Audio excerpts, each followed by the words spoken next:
कहानी की शुरुआत होती है एक ऐसे इंसान से जिसकी जिंदगी बिल्कुल सामान्य थी। एक अच्छी नौकरी, एक प्यार करने वाली गर्लफ्रेंड और एक सुनहरा भविष्य। लेकिन एक रात सब कुछ बदल गया। हमारे मेन किरदार का नाम था जैक। वह एक भयानक तूफान से जूझते हुए प्लेन में सफर कर रहा था और उसी वक्त जब वह बिल्कुल बेफिक्र होकर टॉयलेट में बैठा था तभी अचानक प्लेन का प्रेशर घटने लगा। टॉयलेट का दरवाजा अचानक खुल गया, कार्गो में आग लगी और एक खतरनाक विस्फोट हो गया। पायलट ने तुरंत जैक को सीट पर बिठाया क्योंकि अब कोई रास्ता नहीं था। समुद्र में इमरजेंसी लैंडिंग करनी ही पड़ेगी। पायलट ने उसे लाइफ राफ्ट देते हुए बेल्ट बांधने को कहा। प्लेन तेजी से नीचे गिरने लगा। समुद्र की सतह अब बस 3000 मीटर दूर थी। तभी जैक को याद आया उसकी गर्लफ्रेंड की दी हुई पॉकेट वॉच गिर गई है। पायलट चिल्ला रहा है था लाइफ जैकेट पहनो, लेकिन वह दाईं तरफ थी और जैक उस वॉच के लिए अपनी सीट बेल्ट खोल बैठा। लड़खड़ाते हुए वह वॉच उठाने चला गया, लेकिन जैसे ही उसने वॉच उठाई प्लेन का एंगल अचानक बदल गया और वह हिल भी नहीं पाया। उसने अपनी सेफ्टी बेल्ट खोली और आगे बढ़ा, लेकिन तेज झटकों ने पायलट को बुरी तरह घायल कर दिया। फिर भी पायलट ने हिम्मत नहीं हारी। उसने प्लेन को समुद्र की सतह पर धीमी गति से टच कराने की कोशिश की, लेकिन गलत लैंडिंग की वजह से पानी केबिन के अंदर भरने लगा। सीट बेल्ट न बंधे होने की वजह से जैक इधर उधर उछलता रहा और अजीब बात यह थी कि इसी वजह से उसकी जान बच गई। तभी अचानक प्लेन का ऊपरी हिस्सा फट पड़ा।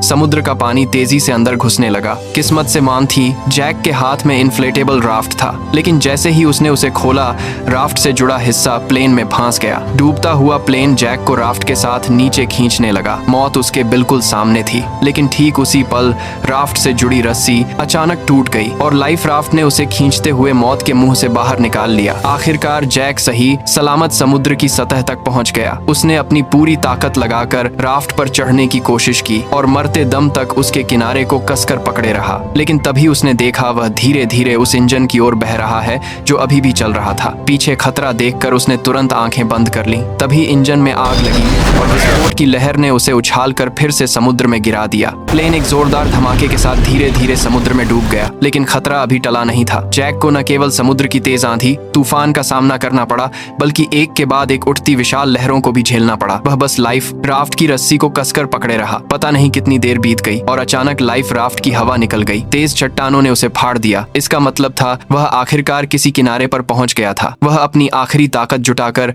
राफ्ट को घसीटते हुए किनारे तक ले आया। अगली सुबह जब धूप उसके चेहरे पर पड़ी तब उसे महसूस हुआ कि वह जिंदा है। वह एक छोटे से अनजान आइलैंड पर बहकर आ गया था। मौत के मुंह से बच निकलने के बाद भी उसे कोई राहत नहीं मिली, क्योंकि वह नहीं जानता था कि इस अनजान जगह पर आगे कौन कौन सी खतरनाक चुनौतियां उसका इंतजार कर रही हैं। जैक चलते चलते प्लेन से बिखरी हुई चीजें उठाता गया और आइलैंड के अंदर अपने ही जैसे लोगों की खोज शुरू कर दी। लेकिन जब उसने चारों ओर नजर डाली तो उसका स्वागत केवल कभी खत्म न होने वाले सन्नाटे ने किया। इससे यह साफ था कि वह एक ऐसे आइलैंड पर फंस चुका था जो दुनिया के नक्शे पर भी नहीं था। यहाँ फंसकर मर न जाए इसलिए उसने खुद को बचाने के लिए तरह तरह के उपाय सोचने शुरू कर दिए। लेकिन इस समय उसके पास समुद्र तट पर हेल्प का निशान लिखने के अलावा कोई कारगर तरीका नहीं था। जल्दी ही रात का अंधेरा छा गया और वह अब भी उम्मीद कर रहा था कि कोई गुजरती हुई नाव उसे देख ले। लेकिन जैसे जैसे रात होती गई उसकी उम्मीदें भी धीरे धीरे डर में बदलती गईं। वह जंगल के बेहद खतरनाक जीवों की आवाजें सुनकर लगातार डर से कांपता रहा। अगले दिन उसने इकट्ठा की गई चीजों से एक काम चलाऊ रेस्टिंग प्लेस बनाया और प्लेन से निकले सामान की जांच शुरू कर दी। अब उसके पास उसकी गर्लफ्रेंड की दी हुई पॉकेट वॉच के अलावा और कुछ भी काम का नहीं बचा था। अपनी गर्लफ्रेंड के साथ बिताए पलों को सोचते हुए उसे इस प्लेन में आने का और भी ज्यादा पछतावा हुआ। दरअसल केली के बिजनेस ट्रिप पर जाने से पहले उसने जैक को एक पॉकेट वॉच दी थी ताकि क्रिसमस पर लौटते ही दोनों एक दूसरे से शादी कर लें। लेकिन एक अचानक हुई विमान दुर्घटना ने इस शादी को यहीं पर रोक दिया। जब उसके सभी फैमिली मेंबर यह मान चुके थे कि जैक इस हादसे में मारा गया है, तब भी वह जिद के साथ जिंदा रहा। लेकिन इस सुनसान आइलैंड पर खाना पीना बहुत बड़ी मुसीबत बन गया था और जैक कब तक टिक पाएगा यह भी किसी को नहीं पता था। उसने अपनी कंपनी के बहुत से पार्सल वापस इकट्ठा किए, लेकिन उसने उन्हें खोलने का फैसला नहीं किया, क्योंकि उसके लिए यह उसके काम की ईमानदारी थी, चाहे वह अनजान टापू पर ही क्यों न फंसा हो। वह अब भी ग्राहकों के भरोसे को तोड़ना नहीं चाहता था। कल जो उसने समुद्र तट पर हेल्प के साइन बनाए थे वे भी समुद्र की लहरों से कब के मिट चुके थे। उसे कुछ खराब लकड़ियों का इस्तेमाल करके फिर से हेल्प लिखना पड़ा। धीरे धीरे जैक के मन में जिंदा रहने की चाह और भी बढ़ती जा रही थी। उसे पता था कि अगर यहाँ से निकलना है तो हर हाल में जिंदा रहना होगा। लेकिन इस वीरान छोटे टापू पर सख्त नारियल के अलावा उसे खाने लायक कुछ भी नहीं मिला, और क्योंकि उसके पास नारियल खोलने का कोई औजार नहीं था, इसलिए नारियल खोलना भी उसके लिए बेहद मुश्किल काम बन गया था। फिर उसने एक धारदार पत्थर से आखिरकार नारियल को फोड़ दिया और उसके पानी का स्वाद लेने लगा, जो उस पल उसके लिए अमृत जैसा था। लेकिन वह केवल नारियल से संतुष्ट नहीं हुआ। जैक ने पेट भरने के लिए इस छोटे से टापू के अन्य हिस्सों की भी खोज करने का फैसला किया। वह यहाँ की सबसे ऊंची चोटी पर चढ़कर सब कुछ देखना चाहता था, लेकिन नुकीले पहाड़ी पत्थरों ने उसकी राह मुश्किल कर दी। इसलिए उसने पत्थर से अपनी पैंट का कपड़ा काटा, उसमें पत्ते मिलाए और एक जोड़ी जूते बना लिए। लेकिन जब वह पहाड़ की चोटी पर पहुंचा, तब उसे पता चला कि यह सचमुच एक सुनसान टापू ही है। चारों ओर दूर दूर तक फैला समुद्र था और उसके अलावा कोई और इंसान नजर नहीं आ रहा था। जब वह निराश होकर सोच रहा था कि आखिर वो कैसे अपनी जान बचा सकता है, तभी दूर एक अजीब सी चीज ने उसका ध्यान खींचा। वह बिना सोचे समझे उस चीज की ओर दौड़ पड़ा। उसे लगा था कि वह भी उसी की तरह जिंदा बचने वाला कोई पायलट है। लेकिन जब जैक ने उस पायलट को पलट कर देखा, तो पाया कि वह तो काफी समय पहले ही मर चुका था। दुखी मन से उसने पायलट की लाश को आइलैंड पर घसीट लिया और उसके पास से कुछ काम की चीजें इकट्ठा करने लगा। उसने एक जोड़ी अभी भी पहनने लायक जूते, एक टॉर्च जो अब भी जल सकती थी, और एक बेकार हो चुका बटुआ अपने पास रख लिया। इसके बाद उसने पायलट के लिए एक कब्र खोदी, उसकी लाश को उसमें दफना दिया और उसकी मरने की तारीख एक चट्टान पर लिख दी। शाम के समय जैक समुद्र तट पर बैठा अपने जूतों को निहार रहा था। उसके मन में एक अजीब सी उदासी थी। उसे लगा कि शायद अगली बार जो उस कब्र में लेटा होगा वह खुद ही होगा। इसी वजह से रात में जैक सो नहीं सका। उसे समझ आ गया था कि अगर वह ऐसे ही हाथ पर हाथ रखे बैठा रहा था तो उसका मरना तय है। अगले दिन जैक ने जंगल में जिंदा रहने की कला सीखी। उसने पेड़ों की पत्तियों पर जमी ओस को इकट्ठा कर नारियल के खोल में जमा किया, क्योंकि उसे पीने के लिए साफ पानी चाहिए था। उसने लकड़ी की छड़ी को नुकीला कर मछलियों को पकड़ने का भाला बनाया। भले ही यह सब बेवकूफी भरा लग रहा था, पर इस लगातार कोशिश ने उसे निराश नहीं होने दिया। उसी रात टॉयलेट करते वक्त उसने दूर एक रोशनी देखी। वह जोर से चिल्लाया ताकि उस नाव का ध्यान खींच सके। उसे लगा जैसे उसे अब और यहाँ रहना नहीं पड़ेगा। उसने टॉर्च से संकेत दिया कि कोई उसे देख ले, लेकिन दूरी ज्यादा होने की वजह से यह हल्की सी रोशनी किसी काम की नहीं थी। जैसे जैसे वह रोशनी उसकी नजरों से धीरे धीरे ओझल होती गई, उसका दिल गुस्से और बेबसी से भर गया। इसलिए अगली सुबह सूरज निकलते ही वह बेसब्री से फटी राफ्ट लेकर उस जहाज की दिशा में बढ़ चला, क्योंकि यह उसके कई हफ्तों की कोशिशों के बाद मिली एकमात्र बच निकलने की उम्मीद थी। वह इसे यूं ही खोने को हरगिज तैयार नहीं था। हालांकि वह जैसे तैसे समुद्र को पार करना चाहता था, लेकिन वह बार बार लहरों की मार के आगे हार जाता था। उसने अनगिनत बार हिम्मत दिखाई, लेकिन हर बार समुद्र की लहरों ने उसे पीछे धकेल दिया। लेकिन फिर भी वह हार मानने को तैयार नहीं था। उसने बहुत कोशिश की, लेकिन आखिरकार समुद्र की लहरों ने उसे अपने अंदर समा लिया। पानी के अंदर पहुंचते ही अचानक उसकी जांघ एक नुकीले समुद्री पत्थर से टकरा गई और एक तेज दर्द ने जैक की जांघ को खून से लथपथ कर दिया। इस वक्त उसमें अब और आगे बढ़ने की ताकत नहीं बची थी। वह बस टूटी फूटी राफ्ट को घसीटते हुए बुरी हालत में किनारे लौट आया। शाम के समय अचानक आसमान में तेज आंधी और मूसलाधार बारिश शुरू हो गई, जिससे पहले से ही घायल जैक की मुसीबतें और बढ़ गईं। वह राफ्ट की मदद से केवल कंपनी के सामानों को ही ढक सका। फिर वह बारिश से बचने के लिए खून से बहती टांग के साथ कोई और जगह ढूंढने लगा। तभी उसे एक छोटी सी गुफा मिल गई और खुद को होश में रखने के लिए उसने कुछ घूंट गंदा बारिश का पानी पी लिया। लगभग पूरी तरह थक जाने के साथ उसका घायल शरीर अब और सहन नहीं कर सका और वह जमीन पर बेहोश हो गया। उसके पीछे रखी टॉर्च की बैटरी खत्म होते ही वह भी अंधेरे में डूब गई। अगले दिन जैक फिर से तेज दर्द के साथ जागा। उसकी टांग के घाव में कीड़े लगने के लक्षण दिखाई दे रहे थे। इस सुनसान जगह पर अगर इसका इलाज न हुआ तो उसे और भी बड़े खतरे का सामना करना पड़ेगा। जिंदा रहने की थोड़ी सी भी उम्मीद पाने के लिए उसे अपने मन की जिद छोड़नी पड़ी और उसने उन पार्सलों को खोलने का फैसला किया। में उसे एक दर्जन वीडियो टेप एक गिफ्ट की तरह सजाया गया। वॉलीबॉल, एक सुंदर महिला की लंबी ड्रेस और सबसे स्टाइलिश दिखने वाली एक जोड़ी स्केट्स मिले। लेकिन आखिरी पार्सल को उसने खोलने का फैसला नहीं किया, या शायद इसलिए कि वह अपने लिए एक उम्मीद बचाकर रखना चाहता था। उसने पार्सल की पैकिंग में इस्तेमाल हुए फोम को अपने घाव पर लगाया। फिर जूतों के फीते खोलकर उसने उनसे काम चलाऊ पट्टी बांध ली। जूतों के ब्लेड उसके सबसे काम आने वाले औजार बन गए और लंबी ड्रेस की काली जाली से उसने एक आसान मछली पकड़ने का जाल बना लिया। मछली पकड़ने के औजार की मदद से कई दिनों बाद वह आखिरकार पहली बार पेट भर खाना खा सका। कच्चा खाना निगलना मुश्किल न हो, इसके लिए जैक ने लकड़ी रगड़कर आग जलाने का फैसला किया। लेकिन भले ही उसने सुबह से लेकर शाम तक और फिर शाम से लेकर अगली सुबह तक लगातार कोशिश की, पर फिर भी आग नहीं जली। जब उसके दोनों हाथ रगड़ते रगड़ते छिल गए, तब उनसे ताजा खून बहने लगा, जिससे जैक का गुस्सा फूट पड़ा।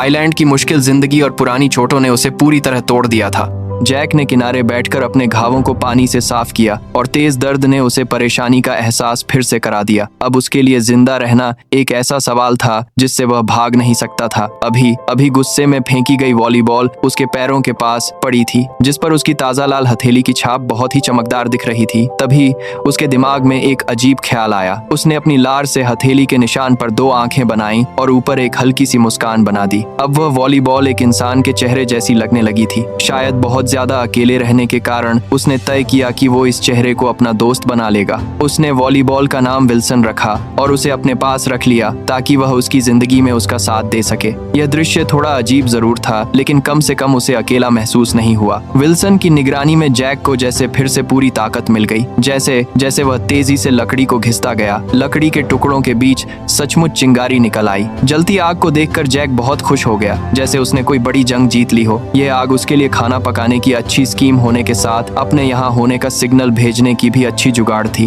रात में वह खाते हुए विल्सन से अपनी हालत पर बात करता है। उसकी कैलकुलेशन के हिसाब से वह अब लगभग 4000 मील से भी अधिक दूर निकल आया था। यानी अगर वह चाहे कि कोई उसे ढूंढ ले तो उसके मिलने की संभावना लगभग नामुमकिन थी। लेकिन अब जैक के पास कोई रास्ता नहीं था। वह बस खुद को मजबूत कर जिंदा रहने की कोशिश करता रहा। कच्चा खाना खाने और गंदगी से उसके खराब दांत सूजकर इन्फेक्टेड हो गए। आखिरकार असहनीय दर्द के कारण उसने ठान लिया कि वह अपना दांत निकाल देगा। उसने एक हाथ में स्केट वाली छुरी दांत पर टिकाई और दूसरे हाथ में पत्थर लिया। उसने सोचा लंबे दर्द से बेहतर है एक बार का दर्द। फिर उसने जोर से वार कर दिया।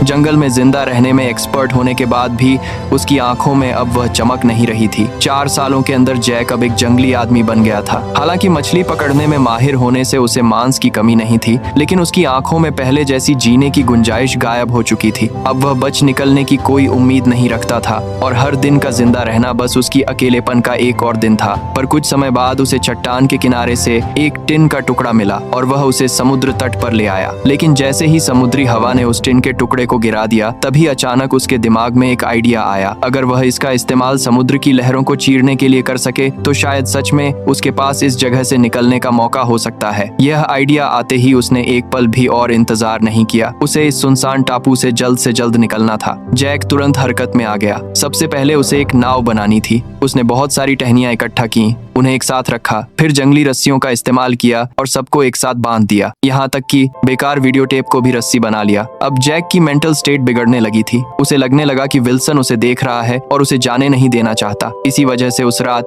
वह विल्सन से झगड़ पड़ा। मैं अपनी पूरी जिंदगी तुमसे बात नहीं कर सकता। सुना तुमने 2 टके के वॉलीबॉल। फिर उसने गुस्से में अपने 4 साल पुराने दोस्त को एक लात मारकर दूर फेंक दिया। लेकिन जब वह कुछ देर बाद शांत हुआ तो उसे अपने दोस्त विल्सन के लिए गहरा पछतावा हुआ। इसलिए वह रात के अंधेरे में विल्सन को ढूंढने निकल पड़ा और प्यार से उसके चेहरे पर फिर से रंग लगा दिया। हर दिन इसी तरह बीतता गया और जैक की लकड़ी की नाव भी बनकर तैयार हो गई। उसने जाने के लिए सारी चीजें तैयार कर ली थीं। अब बस सही दिशा की हवा का इंतजार था ताकि वह अपनी नाव को समुद्र में उतार सके। उसने अपने यहाँ फंसे होने का साइन भी छोड़ दिया था। उसने 10-500 से भी ज्यादा दिनों तक इस बेरहम टापू पर फंसे रहने का वर्ल्ड रिकॉर्ड बना दिया था। जब वह आखिरी अक्षर उकेर रहा था तभी अचानक हवा उस दिशा में चलने लगी जहाँ जैक चाहता था। उसने एक्साइटेड होकर नाव को समुद्र की ओर धकेल दिया और फिर अपने पुराने दोस्त विल्सन के साथ जिंदगी खोजने की ओर निकल पड़ा। समुद्र की लहरें अब भी वैसी ही थीं, लेकिन वे उसे घर लौटने से रोक नहीं सकीं। कि लहरों की तरह समुद्र की हर एक लहर लगभग उसे डुबो ही देती थी, लेकिन वह अपनी कोशिशों से लहर को चीरता चला गया। हर बार जब वह मौत के मुंह से बच निकलता तो उसके भीतर बाहर निकलने की खुशी और भी बढ़ जाती। जब जैक ने पीछे मुड़कर उस छोटे से टापू को देखा जिसने उसे 4 साल तक कैद रखा था, तब उस पल में जैक के दिल में एक अजीब सी फीलिंग थी। अगर उसने इस कठिनाई का सामना करने की जिद न की होती तो शायद आज भी वह अकेलेपन से भरी जिंदगी जी रहा होता।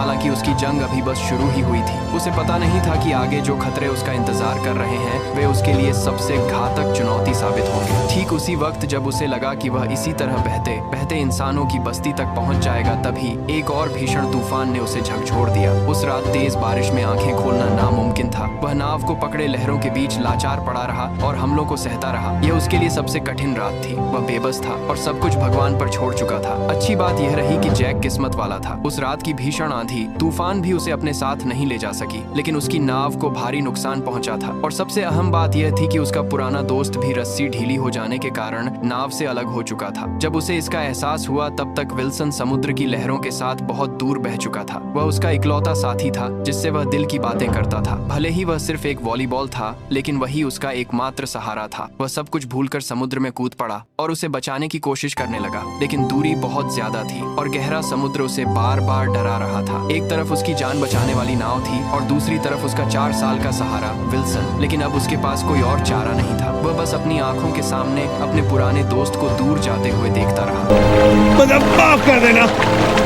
इस तरह उसने अपना इकलौता दोस्त खो दिया और एक बार फिर अकेलापन और बेबसी ने उसे पूरी तरह घेर लिया। लगभग पूरी तरह से टूट चुकी लकड़ी की नाव को देखते हुए और चारों ओर फैले समुद्र को निहारते हुए इस पल जैक को बहुत अच्छी तरह समझ आ गया कि वह अब कभी भी अपने घर वापस नहीं जा सकेगा। जिस वजह से जो उसके भीतर जीने की इच्छा अभी जगी थी वह पूरी तरह टूट गई। आखिरकार उसने नाव का चप्पू भी फेंक दिया और तय कर लिया कि अब वह बस चुपचाप इंतजार करेगा कि समुद्र जल्द से जल्द उसे निगल जाए। ठीक उसी समय जब जैक ने मौत का सामना करने के लिए खुद को तैयार किया, तभी एक ऐसी सीटी की आवाज गूंज उठी जिसे उसने सिर्फ अपने सपनों में ही सुना था। वह उम्मीद खोए हुए अपनी आखिरी ताकत जुटाकर मुड़ा और देखा कि एक विशाल मालवाहक जहाज उसके सामने तैर रहा था। तभी जहाज में मौजूद सभी लोगों ने जैक को भी देख लिया और इस तरह कई सालों की कठिनाइयों के बाद जैक आखिरकार फिर से प्लेन में बैठकर अपने घर लौट आया। आज की यह कहानी यहीं समाप्त होती है और वीडियो देखने के लिए धन्यवाद।